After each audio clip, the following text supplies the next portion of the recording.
Okay, everybody, I think it's time to get started. My name is Roland Schuster. I'm the managing principal of the Schuster Group, which is the founder of Tango. I'm also the president and founder of Tango. Great to have you all with us. I hope everyone is doing well during this crisis and you and your families are healthy. And I know we're all probably at home on a rainy day and good day to be quarantined, I guess. So another Zoom meeting. So if anybody hears dogs or kids or noise in the background, that's the sign of the times we're living in. So bear with us all. Why don't we move on to the next slide, Rob? Thank you. We have a great presentation today from one of our Tango partners. So without any further ado, I'm going to turn it over to Bob and Mike to enlighten you on how to increase your work productivity from home as we go through these times. So gentlemen, take it away. And all of you, thanks for being part of our webinar today. Stay well, please. Thanks, Roland, and thanks everybody for joining us today. First and foremost, hope this finds you and your families healthy and safe, probably working at home like the rest of us. Per Roland's warning, I think my wife and daughter are having a dance party somewhere in the house, so you may hear some 80s music along the way. But as a lot of us are probably having webinar overload, when we put this together, what we try to do is make sure we keep it quick, keep it moving for you, give you some valuable information, and hopefully provide you some information that we as managed security and support providers have been delivering to our clients in helping not only keep them healthy and safe personally, but also with regard to their infrastructure, their network, and their technology. Along the way here, Amber is going to be entering things into a chat box. So for those of you who don't have that chat box open, you might want to keep it open on the side. She's going to be throwing some links and valuable information in there along the way. Yeah, that chat box link is typically down the bottom of the screen. There's a, looks like a little bubble from a comic strip. If you click on it, whether it's got a number in it or not, which signifies the number of active chat posts in there, it'll pop up and you can move it around. If you want to get it out of your way and be able to see the slide, you can shift it around. So how did we get here? So I thought, Amber was obviously quite clever in picking a couple of handsome devils to represent Mike and myself. How did we get here? A little caption of Once Upon a Time in a Quarantine. We think that the right thing to do and talk to people about is some of the experiences that we've had along the way. Obviously, everybody's been thrust into this situation of trying to find an alternative place to work, trying to deal with what is the next move, how long am I going to be in my location, what's really expected of me from a productivity and a work standpoint. Some of the common issues that we've bumped up against. And this is, for nobody's fault, an unprepared home office.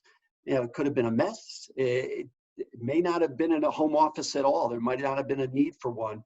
And we're talking probably about 90 to 95% of the people that we have working remotely in our client roster never worked remotely a day in their life. They just didn't have that requirement. And they may see it as an inconvenience, but we figured out ways to make them productive and make them enjoy working, even though they're not necessarily interacting in the same way as they always have been with their staff. Nobody is really expected to be aware of what kind of setup issues they're going to encounter once they get equipment either brought from the office home, if it's corporate owned equipment, trying to use their own device. Everybody says BYOD, bring your own device.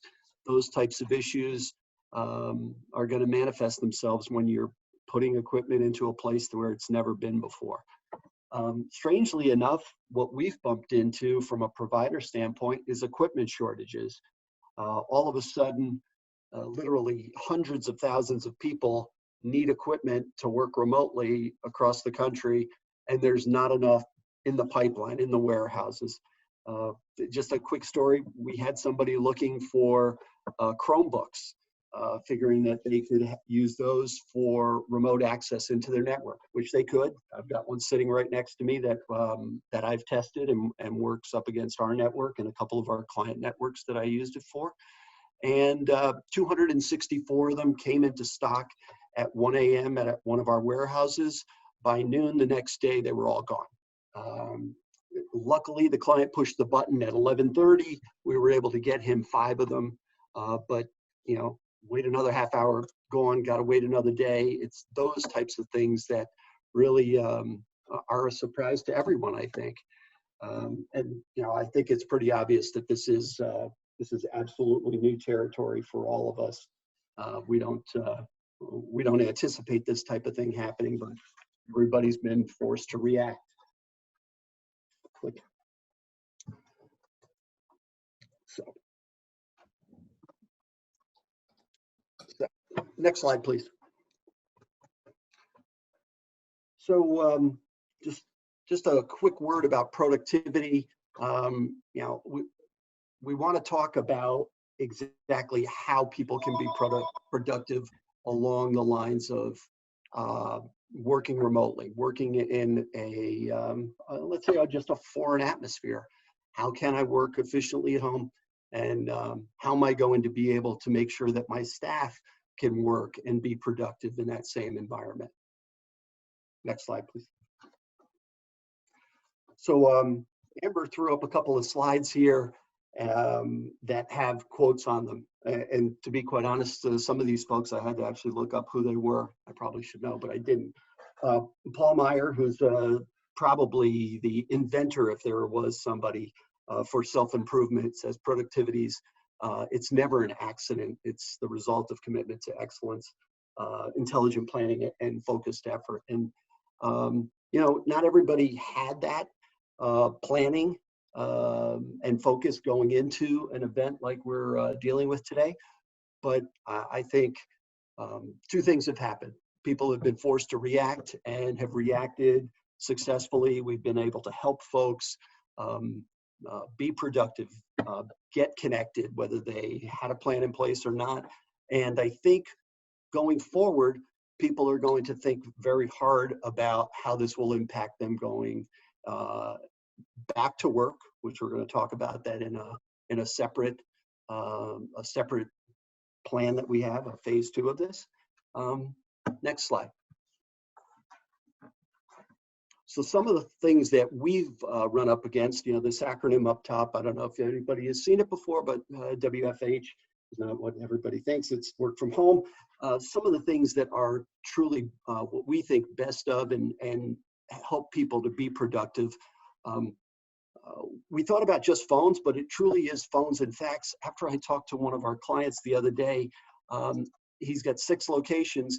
He's got pieces of paper sitting on fax machines that he can't get anybody to touch because he's got nobody in his offices. They're just sitting there and people are waiting to respond to them and can't. Similar, you know, if you don't have a new phone system, a new style hosted VoIP is what we're talking about here from one of our providers, Citricom. They have a program where their servers that run their phones are in the cloud. We've got plenty of our clients that pick up the phones off their desk, brought them home, plugged them into their home routers. No muss, no fuss, bang, they work. They're taking calls, even in a pooled fashion, just like they do at the office, live answering phone calls from clients, insurance carriers. Anybody can work remotely and have a fully functioning phone. All they need is a connection to their router into their internet, and they can do that. Citricom has a very easy way to do this. No contracts, it's month to month. They've got even a Wi-Fi version available. So if you can't get your phone close to wherever your router is, here's an option to connect it to your Wi-Fi. If you're used to being on the phone a lot, they have headset connections, can be wired headsets, can be even Bluetooth. So I think those are really great things that that are possible from the phone and fax. Faxes, we can send faxes to email securely if you're under HIPAA and compliance needs. And this virtual fax world, you can send faxes right via your email, and they'll drop onto somebody's fax machine. That's also a requirement from some of the folks we've been talking to. Next slide, or bump out. I thought about this earlier. We mentioned laptops here.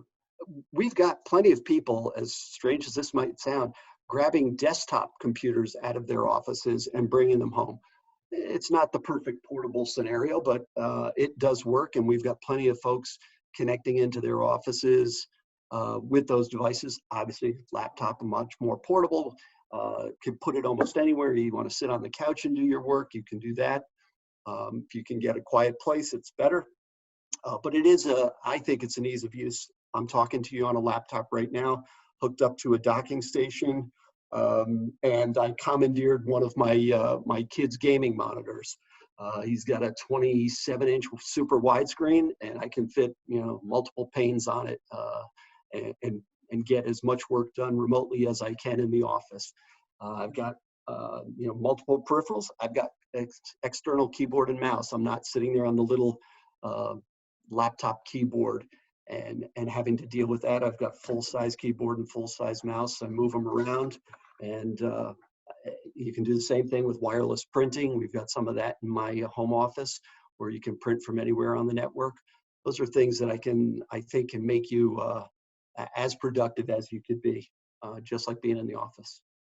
Mike, you want to talk about virtual meetings? Sure. So that the Teams application we use constantly throughout our organization. Additionally, you can invite folks from outside of your organization and admit them into individual chats or meetings as long as they get into the web browser version on the other end. So Teams can be very is part of your Office 365. If you had that, can be very useful for all that. Something that obviously becomes very important in a time like this when we can't be as close to everybody that we would like to is having the ability to see them. And that's where the webcam capability comes in with all of these tools. Unfortunately, based upon some of the shortages that Bob talked about, buying a webcam today is a little bit of a challenge. Who would have thought those would be at a premium? However, most laptops come with one built in at this point. And so if you do have some sort of a laptop, it doesn't take much of a requirement on that machine to be able to run these tools and be able to share your beautiful face with everyone around you. Interesting side note, we talk a lot about the phrase was social distancing, and in our organization, we've started talking about physical distancing as opposed to social distancing. And since we have to be physically distanced, doesn't mean we have to break off socially from everybody else. And so using your webcam while doing one of these virtual meetings and just sharing a little of yourself with everybody else can help to keep you connected. Moving on to home security, most folks at home have a router or something that came from their internet provider. If you're going to continue to use your home as a home office, generally we recommend that you add an additional firewall level to that. There are several levels that you can do with that. You can either purchase something from something like a Staples or a Best Buy, like a Linksys or something to that level, or if you're really going to do this a lot, we prefer a commercial grade. They don't have to be crazy expensive, but something like a Sonic wall that can be compatible across multiple offices, multiple devices. Many of them come with the SSL VPN capability. VPN is the virtual private network, which allows you to encrypt your traffic and connect into your office. If you're not using a point-to-point VPN with a firewall, like I just mentioned, using a client-based virtual private network is critical to making sure you're protecting that home information. You've now opened up another door into your corporate network by connecting your home computer in. You want to make sure that you have a current antivirus on that machine, that it's scanned, and that you're encrypting the traffic that you're passing back and forth to your work network using a virtual private network. We have created a checklist, a work from home checklist. And every time I read that, I want to read it as WTF, not WFH. However, as opposed to sending this out to everyone because no two home setups were created equally, I'm happy to talk through the things on that checklist with anybody. Amber's going to shoot up a link to my calendar in the chat box, and that's going to be available for anybody who wants to spend some time looking through that checklist with me. Happy to spend the time with you. We're here to try to help support the environment.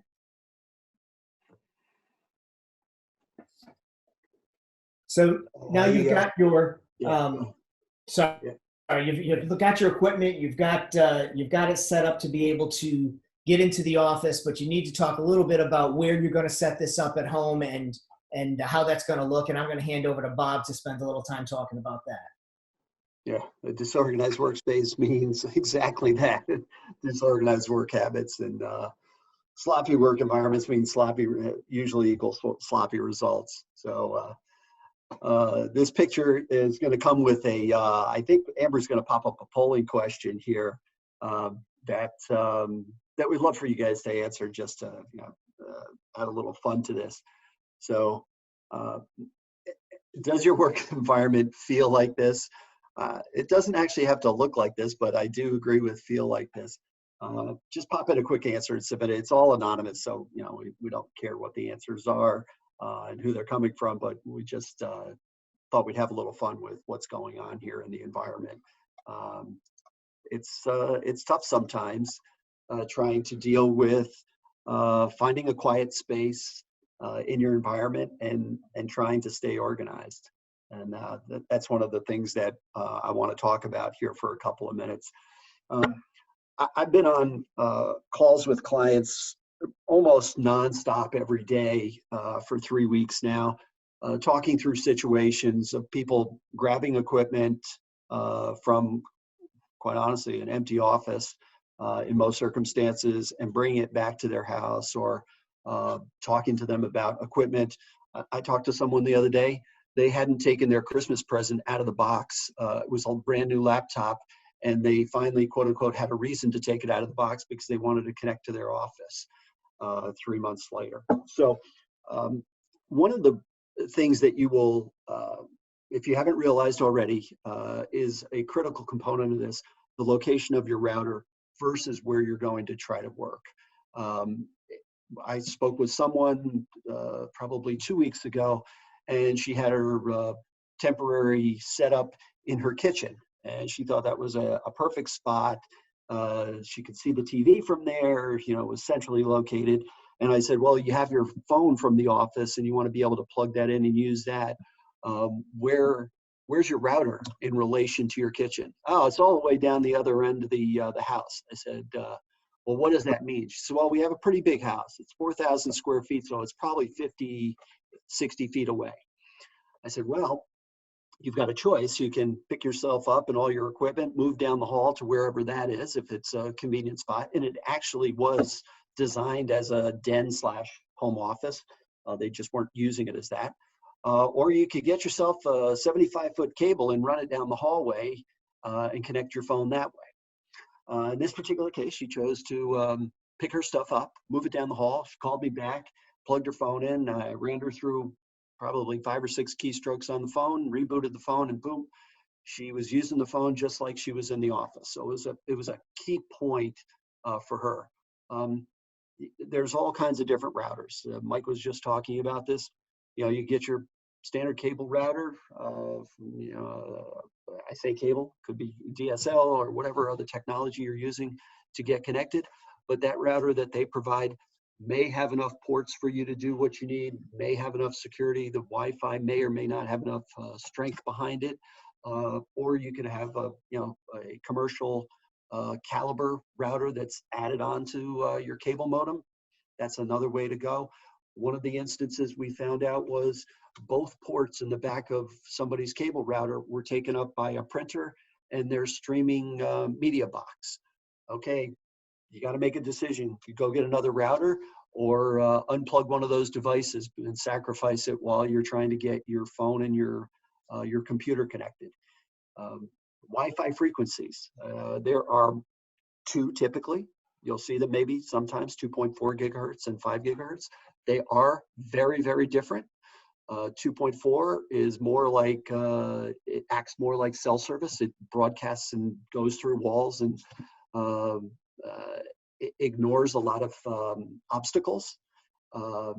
That's great, except there's many more devices out there with that frequency, so there's much more interference. 5 gigahertz is faster, but you need to be closer with less obstacles in the way for it to work properly and efficiently. And one of the other things that we've seen, I mentioned the whole cables to connect yourself from the router to, let's say, an IP, an internet phone. This comes into connectivity with monitors. Somebody brought home a monitor and said, I want to connect it to my home laptop. Of course, they had different ports. It was an older monitor connecting to a brand new laptop, couldn't be done without an adapter. Adapters, cables, those types of things seem to be coming up more and more frequently. You just have to be aware that there's a bunch of different types out there. Mike, you want to jump in a little bit more on virtual meeting stuff? Sure, thanks, Bob. Started talking about virtual meetings a little in a prior slide. There are things in your environment that you want to make sure you're taking care of based upon the deplorable behavior of some of the folks out there who are taking advantage of the fact that we're all trying to stay connected with virtual meetings. You may or may not have read some of the articles regarding Zoom meetings that have been broken in on and school classroom things. There are some things you can do to protect yourself. It will require some of the more premium versions of those virtual meeting softwares, but by including passwords on your virtual meetings, that can help protect from people just jumping in. Using a waiting room in your virtual meetings so that everybody has to be admitted versus people being able to jump in to the meeting potentially quietly without you recognizing that they're there. Note there are options sometimes for enabling notifications when attendees join, so playing a tone so they can't just sneak in. And something that it seems simple, but virtual meeting is fantastic and video conferencing is fantastic when you want to. However, when you don't want to, just putting something as simple as a webcam cover on over your webcam on your laptop can give you a little bit of additional privacy in the event that you wind up joining a meeting and not realizing that your video was on and you didn't know it was going to be on. Forbid anybody here experiences what poor Jennifer did. If you haven't seen that, go onto YouTube and look for poor Jennifer.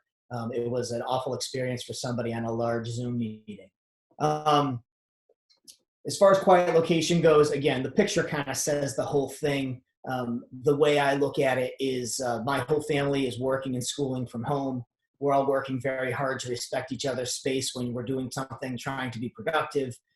And we're actually working hard to make sure that when we're being family, we're dedicated to family time. When we're working, we're dedicated to working time, and trying not to let those two lay on top of each other like this poor gentleman is in the bottom right-hand corner. Otherwise, you just wind up cheating both sides of the equation and never being fully attentive to either one of the operations. And that's not going to allow you to be productive as a family member or as an employee or an organization operator. So that quiet location is really important, finding ways to separate that off in such a way that there's some indication that this is your workspace. Allows you to put up some sort of a barrier to be able to focus. And we're finding that people are finding that more and more important as the worlds are converging. So at this point, you've got your equipment, you've got your location set up, ready to go. There's no Cheerios in your keyboard. And at this point, you need to talk about making sure you focus on vigilance when you're accessing all of this information from home. And for that, I'm going to hand over to Bob to talk for a few minutes about that. So this should be listed as not just a best practice, but I think this should be number one prerequisite. And when we say scan your home equipment, we're talking about antivirus software.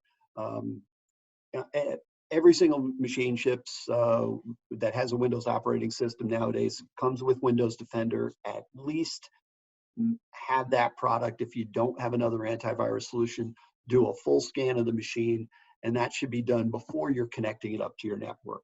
And I think it should be a good practice of doing it regularly. Regularly does not mean every day, but I think it should be done once a week, given the risk that opening up a home machine to a corporate network presents. So I do believe that scanning that equipment should be a baseline.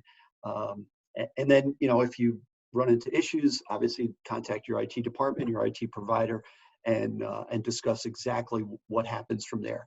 That AV solution will not be perfect unless it's up to date. It would not give you the optimal results. So it should be registered and an active subscription, and it should be up to date. There's always a little update or upgrade this to the latest version button, usually down in the bottom right-hand corner near your clock on your computer. Mike talked a little bit about VPN, virtual private network. A lot of what we're talking about with this specific bullet point is when do you need it? And our opinion is, that connection to your network, if you're bringing it up where it's a client machine connecting into a corporate network, you bring up, your little, in a SonicWall world, it's called Net Extender.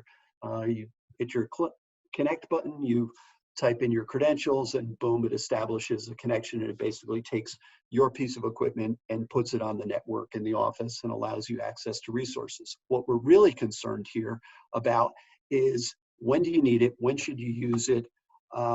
What are you trying to get access to? Do you have shared documents that you're trying to create, modify, make someone else aware of? Do you have databases there that you're trying to gain access to and update and run reports? All of these things require that you be on the corporate network. We've got a bunch of people that are remote controlling their machines in the office from their home computer, so it's like they're working at their desk in the office. They're just doing it from much further away, and when they click the mouse, it clicks the mouse on the machine in the office, and it does whatever instruction you give it. So you pick up that VPN connection, and you can open files on your network. You can create them locally, offline on your desktop or laptop, and then send them up to the corporate network. What we're really concerned, next bullet point, I think, is going to talk about a couple of things here that are critical. Obviously, VPN, we're talking about security here. I can't say this enough, change your home router password. A lot of people will take it out of the box, plug it in, go through the little quick start guide, get it working, be very proud that it's up and running and everybody's connected, and probably says to themselves, I'll go back and change the password at some later date. Meanwhile, the username and the password are both admin, and your next door neighbor can get onto your network, not just your Wi-Fi network, but can get into your router, and they get into your router and they can lock you out. They can see the traffic that's going on. They can create their own tunnel from your location to your network. They can hijack your VPN connection. There's all kinds of things that can be done. So simple to make that change. It's usually under the administrator tab in your router's settings. Change it to something long, something complex. Don't stick it right on a sticky note on the router. That's probably the first place someone would look. But I think it is something that's so easy to do. You should not overlook it. And this the bullet point 4 here about backing up your data. This goes hand.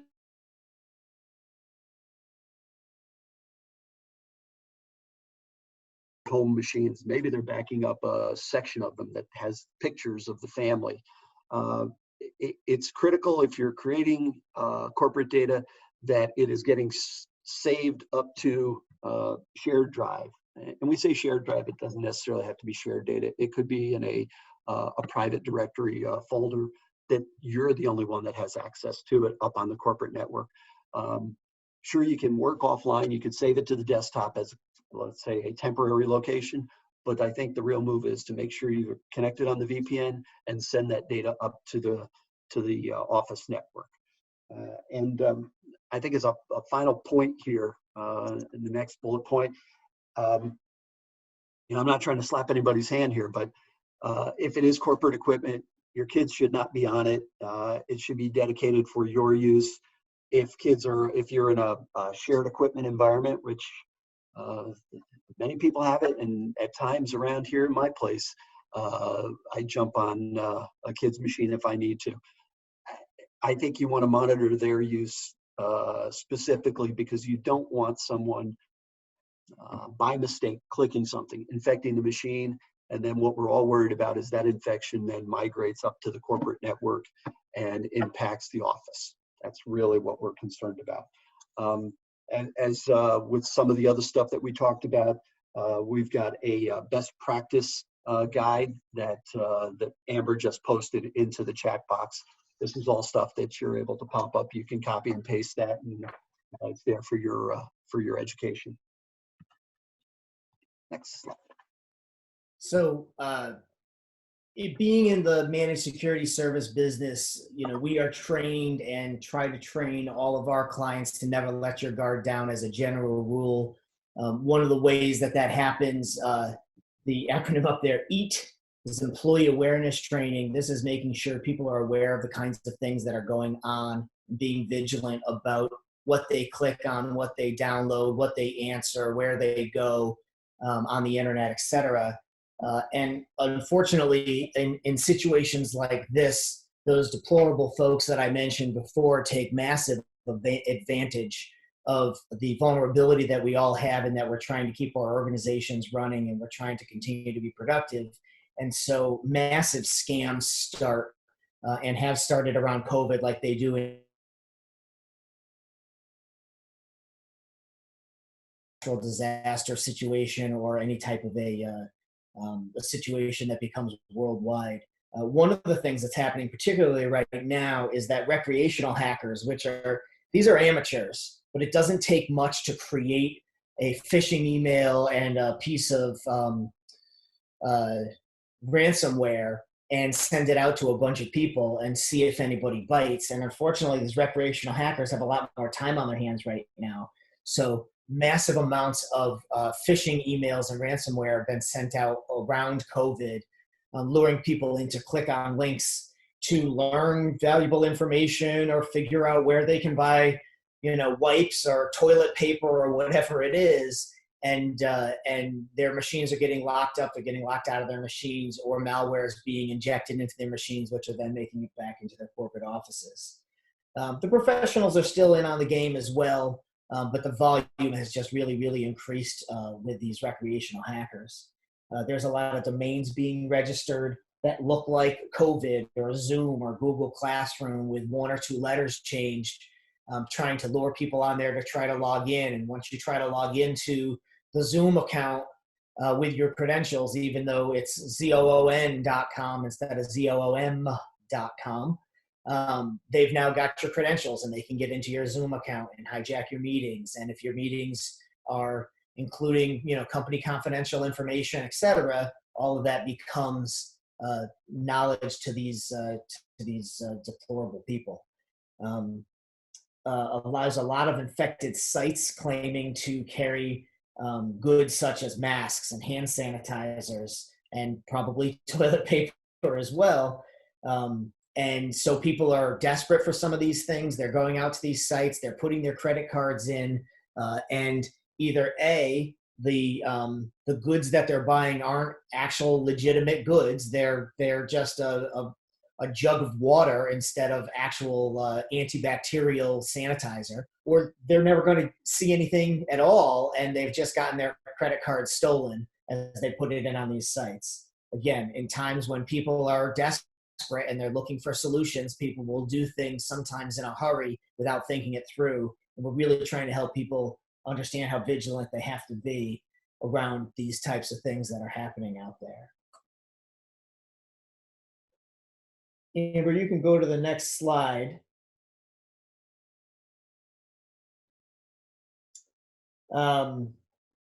Moving on. Amber's also going to put something into the chat box here. with regard to getting some weekly tips that we've put together to try to help people understand the latest things that are going on, and keep them up to date on what's happening with some of these new and latest cyber scams and such that are going on out there. So what are we doing next? We're pivoting. We've pivoted from a in-office world to a remote world. And beyond this, we're probably going to have to pivot again to some hybrid of all of that as this starts to level out a little bit. From our standpoint, it's important that you continue to try to be productive, try to move forward, and have your pivot be as successful as possible without as much challenge as our friends in the next slide seem to have. When Amber put this into this slide, I think I laughed for several minutes straight. For anybody who has not seen this scene from Friends, she will also put a link to that up from YouTube, where Ross and Chandler are working very hard to try to communicate something in a situation where it's very difficult for them to achieve a goal that they haven't tried to achieve before. And I think a lot of us feel that way now that we're disconnected from each other. We're not communicating as clearly as we used to. And it's important that at this point we work together to continue to push our missions forward and continue to keep our organizations flowing.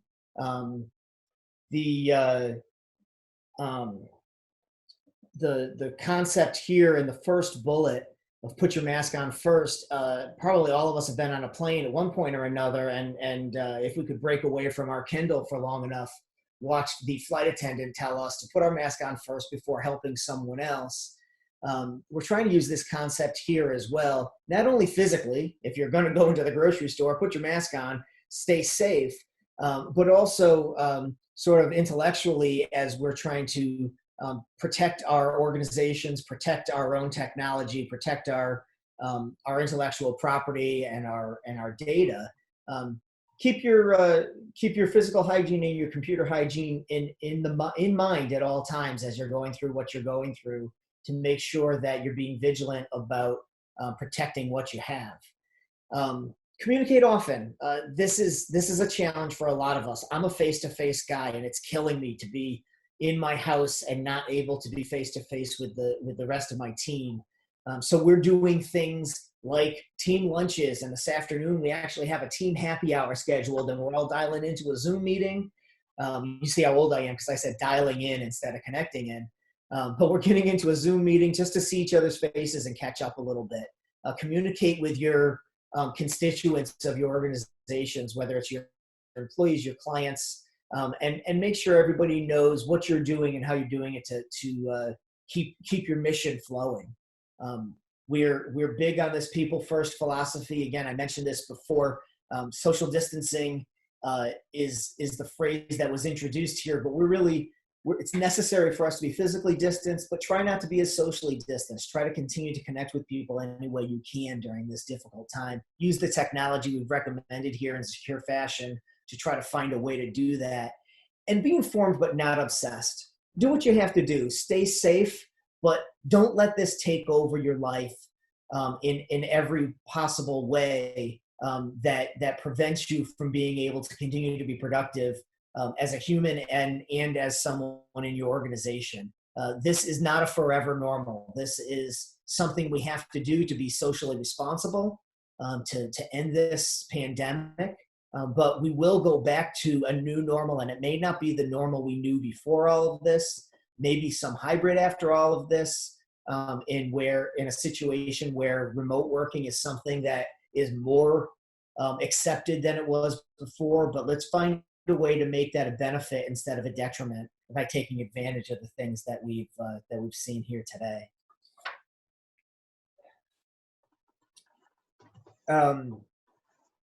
Bob, I think Bob's going to talk a little bit about how to move forward from this point. We've talked about a lot of areas here today and covered a lot of territory, and we're getting close to against our time. Bob, why don't you go through these slides, and if there's questions, we can take them afterwards. Yeah, sure enough. Yeah, we're just wrapping up here. I think this is really more of a reiteration. I don't want to spend a lot of time because this is stuff we covered already, but just so everybody knows, this is part one in a part two series. We figured we'd talk a lot about work from home and strategies for folks and trying to guide them. It's sort of a best practices plan. These are questions I think you ought to be asking yourselves in this time. Do you have the proper resources to work from home and work from home productively and properly? And I think, Mike has his Calendly link up there. You should take him up on his offer to have a chat with. Do you have what you need? And allow us to give you some guidance if you need it. And Mike just got done talking about this regular communications with your folks.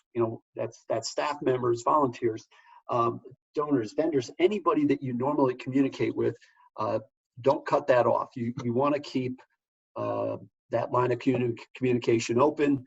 I'm like Mike. I'm a visual person. I like to connect with people. I like to talk with them.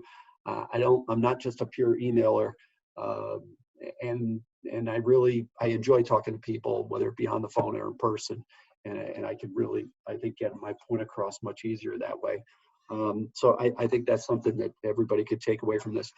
And really asking for help, whether it's from your providers or from management, help from your staff. I think it's absolutely okay to ask for it and talk about it.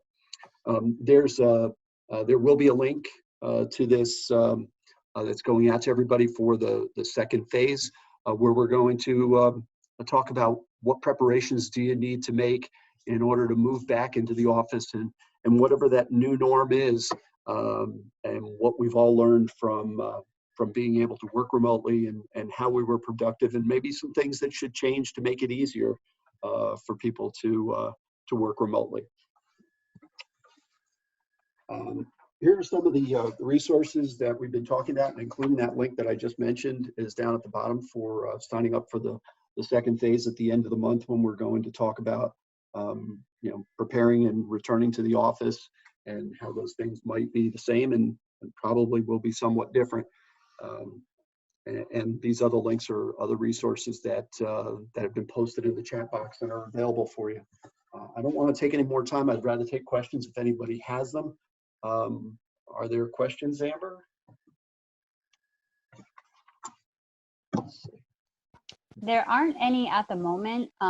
There's a couple of ways you can ask questions. If you want to speak, you can raise your hand and I can allow you to talk. If you want to just post it in a question form, typing it out, you can post it in the Q&A button or in the chat button. Either way works. Okay. But the only question I see is one person asked if there's going to be a copy of this presentation shared. What's your method for that? Yep. So I'm actually recording this, and so at the end of this, once it processes, I will send out not only a physical copy of the presentation, I will also send out a recording, and I like to also cut it into snippets too, to give you like little 2-minute pieces instead of just throwing this full hour presentation at you. So once that's available, I will also give you the links to that. Fantastic. Thanks, Amber. Well, we're just about up to our time here. I don't see any other questions coming forward. However, if people do come up with questions along the way, again, Amber has shared a link to my calendar. If you want to schedule some time to spend chatting with me about one of the checklists we've had or some of the things that are happening. Additionally, I'm sure our contact information is available from Tango, or as this presentation goes out, you'll have information